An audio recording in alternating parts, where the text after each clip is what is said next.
కేసినేని నాని కేసినేని చిన్ని తగాదా తర్వాత అంటే వాళ్ళ వర్గం తగాదా తర్వాత ఈ రోజు కేసినేని నానికి సంబంధించి ఒక కీలకమైన అప్డేట్ మనం ఫాలో అప్ చేస్తూ వచ్చాం. ఇప్పుడు సంచలన వ్యాఖ్యలు చేశారు. ఒక్కసారి టీవీ9 స్క్రీన్ మీద బ్రేకింగ్ న్యూస్ చూడండి. కేసినేని నాని సంచలన వ్యాఖ్యలు ఇవి. సరైన సమయంలో సరైన నిర్ణయం తీసుకుంటా, రామభక్త హనుమాన్ లాగా అధినేత నిర్ణయాన్ని పాటిస్తా, యుద్ధంలో ఎవరో ఒకరు గెలవాలి, నాపై కేసినేని చిన్ని గెలిస్తే తప్పేంటి, నమ్ముకున్న వాళ్ళ ఆశలకు అనుగుణంగా నడుచుకుంటా. ఇవి కేసినేని నాని వైపు నుంచి వచ్చిన మాటలు. ఎవరు ఎక్స్పెక్ట్ చేయలేదు. ఎంపీ కేసినేని నాని సంచలన వ్యాఖ్యలు ఇవి. రామభక్త హనుమాన్ లాగా అధినేత నిర్ణయాన్ని పాటిస్తా అని చెప్తున్నారు. అంటే ఇప్పటికీ ఇంకా డెడికేటెడ్ గానే ఉన్నాను అని చెప్తున్నారు. పార్టీ ఎందుకు ఇలాంటి నిర్ణయం తీసుకుందో తనకు తెలియదు అంటున్నారు. కానీ ఏ నిర్ణయమైనా కట్టుబడి ఉంటా అన్నారు. అయితే నా నిర్ణయం నేను తీసుకుంటా, పార్టీ కార్యక్రమాలకు రావద్దన్నారు.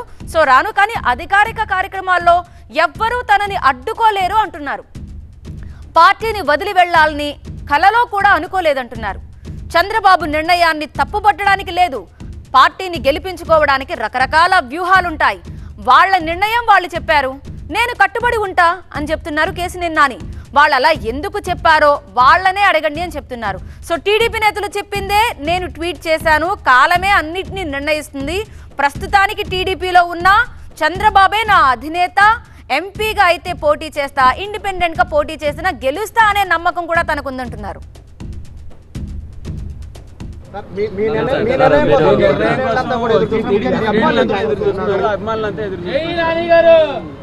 సరైన సమయంలో సరైన నిర్ణయం తీసుకుంటారు సార్. మీ క్యాడర్ అంతా కూడా కొంచెం గందరగోళంలో ఉన్న పరిస్థితి. పొద్దున మీరు పెట్టిన ట్వీట్ తోటి మీరేం చెప్తారు సార్? క్యాడర్ మీరు ఏం చెప్తారు? వాళ్ళ క్లారిటీ ఉంది కాదు. నేను చెప్పేది ఏంటంటే నన్ను రావద్దన్నారు, తెలియలేదు. ఇంకా ఇప్పుడు అధినేత నేనేమని చెప్పాను మీకు, మళ్ళీ మీరు అనవసరంగా మాడిస్తున్నాను. నాతో ట్వీట్లో అదే సోషల్ మీడియాలో ఏం పెట్టాను, ఇది నాకు కన్వే చేశారు ముగ్గురు పెద్ద మనుషులు పంపించినట్లు.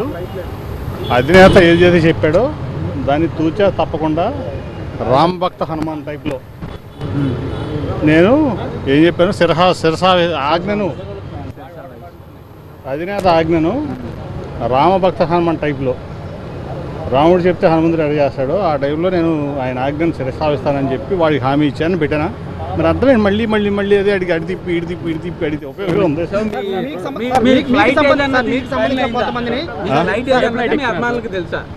నా మైండ్ సెట్ పైనుంచి కింద వరకు నా అభిమానులందరికీ ఫ్రీ కమ్యూనికేషన్ ఫ్లో ఉన్నట్టు మాకు ఏదో వాడి కాల్ టెలిపతి ఉంటుంది. మాకు వాళ్ళకి అన్నీ తెలుసు, వాళ్ళ భావాలు నాకు